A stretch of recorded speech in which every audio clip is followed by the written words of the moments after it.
Sarah Martinez clutched her daughter's small hand tighter as they approached the gleaming glass tower that housed Pinnacle Financial Group. Her heart hammered against her ribs with each step, the weight of desperation heavy on her shoulders. 3 months behind on rent, with an eviction notice crumpled in her purse and her 7-year-old daughter Emma asking why they kept eating cereal for dinner, this interview wasn't just an opportunity, it was their lifeline. The fluorescent lights of the 32nd floor lobby felt harsh and unforgiving as Sarah smoothed down her only interview suit, purchased second-hand 2 years ago when hope still felt tangible. Emma sat quietly beside her, coloring in a worn activity book, her presence both Sarah's greatest strength and what she feared might be her greatest liability today. "Next," called the receptionist, her voice crisp and professional. Sarah stood, her legs unsteady, and approached the mahogany desk that seemed to stretch endlessly before her. "Sarah Martinez for the administrative assistant position," she said, forcing confidence into her voice she didn't feel. The receptionist, a woman in her 30s with perfectly styled blonde hair, looked up from her computer screen. Her eyes immediately shifted to Emma, who had obediently followed her mother, and her expression hardened like winter frost. "I'm sorry, but we have a strict policy about bringing children to interviews," the woman said, her tone suggesting this was the most obvious rule in the world. "This is a professional environment, not a daycare center." Sarah's cheeks burned with embarrassment. "I understand, but my babysitter canceled at the last minute, and I couldn't find anyone else on such short notice. I promise she'll be quiet. She won't be any trouble at all." "Ma'am, I don't make the rules. Company policy is clear: no children during business meetings or interviews. You'll need to reschedule when you can arrange proper childcare." The receptionist's fingers hovered over her keyboard, clearly ready to dismiss them both. Emma looked up at her mother with wide, understanding eyes that broke Sarah's heart. At 7 years old, she had already learned to read the room, to know when her presence complicated her mother's already difficult world. "Please," Sarah whispered, her voice cracking despite her efforts to remain composed. "I really need this job. We really need this job. I can arrange for someone to pick her up in 20 minutes, maybe 30 at most. Could we just wait until then?" Other candidates in the waiting area began to stare, some with sympathy, others with judgment. Sarah felt exposed, vulnerable, like a wounded animal in a room full of predators. The shame was suffocating. "I'm sorry, but that's not possible. You'll need to leave and call to reschedule." The receptionist's voice carried the finality of a judge's gavel. Sarah knelt down to Emma's level, fighting back tears that threatened to spill over. "Sweetheart, we need to go. Mama will figure something else out, okay?" Emma nodded solemnly, packing her crayons with the careful precision of a child who had learned that disappointment was a frequent visitor in their lives. "It's okay, Mama, maybe next time." Those 4 words, "a maybe next time," hit Sarah like a physical blow. There might not be a next time. Their landlord had made it clear that they had until Friday to come up with the rent money, or they'd be out on the street. This interview had been their last real chance. As they turned to leave, the elevator doors opened with a soft chime. A man in his late 50s stepped out, his silver hair perfectly styled, wearing a suit that probably cost more than Sarah made in 3 months. But it wasn't his expensive clothes that caught her attention. It was the way he immediately noticed Emma clutching her coloring book, the way his entire demeanor softened when he saw the tears Sarah was desperately trying to hide. "Excuse me," he said, his voice gentle but commanding enough to stop their retreat. "Is everything all right here?" The receptionist immediately straightened, her professional mask slipping to reveal panic. "Mr. Davidson, I was just explaining our company policy about children during interviews to this candidate." Marcus Davidson, the CEO and founder of Pinnacle Financial Group, looked from the receptionist to Sarah and Emma, his sharp business mind quickly assessing the situation. He had built his empire on reading people, on understanding what wasn't being said as much as what was. "I see," he said quietly. "And what position were you interviewing for, Miss Martinez?" Sarah replied, her voice barely above a whisper. "Sarah Martinez, for the administrative assistant position." Marcus studied her for a moment, taking in the carefully mended tear in her blazer, the scuffed shoes that had been polished to hide their age, the quiet dignity she maintained despite her obvious distress. He saw something else too: the way Emma stood close to her mother, protective and mature beyond her years. "Well, Miss Martinez, I think there might be some confusion about our policies." He turned to the receptionist, his tone remaining pleasant but carrying an unmistakable edge of authority. "Jennifer, I don't recall instituting any policy about children accompanying parents to interviews. In fact, I seem to remember our company mission statement emphasizing our commitment to supporting working families." Jennifer's face went pale.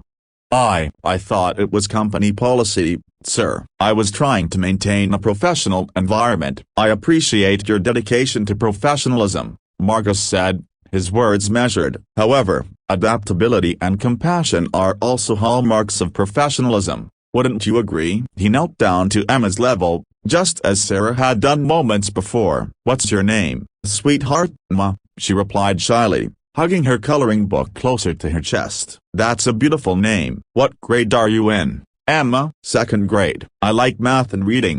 Emma's voice grew slightly stronger, encouraged by his genuine interest. "Smart girl. I bet you help your mom a lot, don't you?" When Emma nodded, Marcus smiled. "I thought so. I can tell you're a very responsible young lady." He stood and turned back to Sarah, who was watching the exchange with a mixture of hope and disbelief. "Miss Martinez, would you and Emma like to come to my office for the interview? I think we have some things to discuss." The elevator ride to the executive floor passed in stunned silence. Sarah couldn't believe what was happening, couldn't dare to hope that this unexpected turn might actually lead somewhere positive. Emma held tightly to both her coloring book and her mother's hand, sensing that something important was occurring but not quite understanding what. Marcus's office was nothing like Sarah had imagined. Yes, it was spacious and elegantly appointed, but it was also warm, filled with family photos and children's artwork that spoke of a man who understood what truly mattered in life. He gestured for them to sit in comfortable leather chairs facing his desk. "Ma, I have some drawing supplies in that cabinet over there if you'd like to add to your artwork," he said, pointing to a corner of the office where a small table sat surrounded by supplies that suggested this wasn't the first time a child had visited his office. As Emma settled in with new crayons and fresh paper, Marcus turned his attention to Sarah. "Now, tell me about yourself, Miss Martinez. What brings you to Pinnacle Financial?" For the next 30 minutes, Sarah shared her story, and not just her professional qualifications, which were solid despite gaps in her employment history, but the real story of a woman trying to build a stable life for her daughter after her husband's death in a car accident 2 years earlier. She spoke of the struggles, the nights spent studying for her business certification while Emma slept, the jobs she'd had to leave because of scheduling conflicts with Emma's school, the constant balance between being a good mother and trying to survive financially. Marcus listened intently, occasionally glancing over at Emma, who was completely absorbed in creating what appeared to be a family portrait, a mother and daughter holding hands under a bright yellow sun.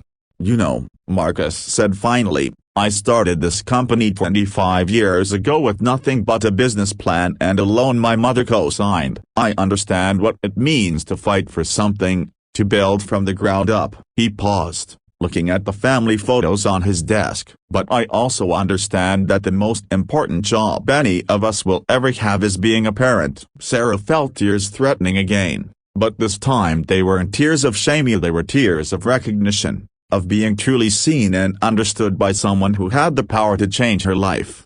"The administrative assistant position you applied for pays $38,000 a year, Marcus continued. "But I'm looking at your background, your education, your obvious intelligence and resilience, and I think you're overqualified for that role."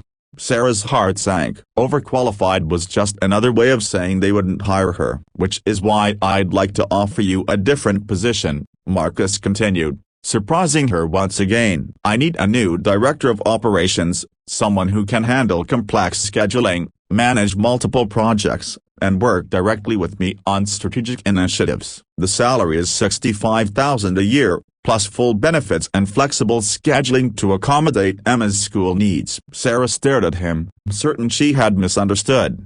I don't understand. You're offering me a job, a position I didn't even apply for." "Miss Martinez, in the 15 minutes I've been observing you, I've seen more grace under pressure, more dignity in the face of adversity, and more genuine character than I see in most of the executives who walk through these doors. Those aren't qualifications you can put on a resume, but they're exactly what I need in someone I'm going to trust with the operations of this company." He stood and extended his hand to her. "The question is, are you ready to take on a challenge that will change not just your life, but hopefully the culture of this organization?" Sarah stood on shaking legs, hardly daring to believe this was real. As she shook his hand, Emma appeared beside them, tugging on Marcus's suit jacket. "Mr. Marcus," she said solemnly, "I drew this for you." She handed him her crayon drawing, and not just the mother and daughter she had been working on, but now expanded to include a kind man in a suit standing beside them, all three figures smiling under that same bright sun. Marcus looked at the drawing for a long moment, then knelt down to Emma's level once more. "This is the most beautiful thing anyone has ever given me. Ma, would you mind if I hung it right here in my office, where I can see it every day?" Emma beamed, nodding enthusiastically. As they prepared to leave, Marcus walked them to the elevator personally. "Sarah, I want you to know that what happened with the receptionist earlier, that's not who we are as a company. Or rather, it's not who we're going to be moving forward. Part of your job will be helping me ensure that we create an environment where people like you, hard-working parents trying to build better lives for their families, are welcomed and supported." The elevator doors opened, and as they stepped inside, Sarah finally allowed herself to cry tears of relief, of gratitude, of hope for the first time in months. "Mama, why are you crying?" Emma asked, concerned. "Because sometimes, sweetheart, when you least expect it, angels show up in business suits," Sarah replied, pulling her daughter close as the elevator carried them down to their new beginning. 6 months later, Sarah Martinez sat in her own office at Pinnacle Financial Group, reviewing the new family-friendly policies she had helped implement. Through her window, she could see the company's new on-site childcare facility, where Emma spent her after-school hours when needed. The eviction notice that had once threatened to destroy their world now served as a bookmark in Sarah's favorite novel, a reminder of how quickly everything can change when someone chooses kindness over convention. And in the CEO's office one floor above, Marcus Davidson smiled every time he looked at Emma's drawing, still hanging in the place of honor she had chosen for it. A daily reminder that sometimes the most important business decisions have nothing to do with profit margins and everything to do with recognizing the humanity in others.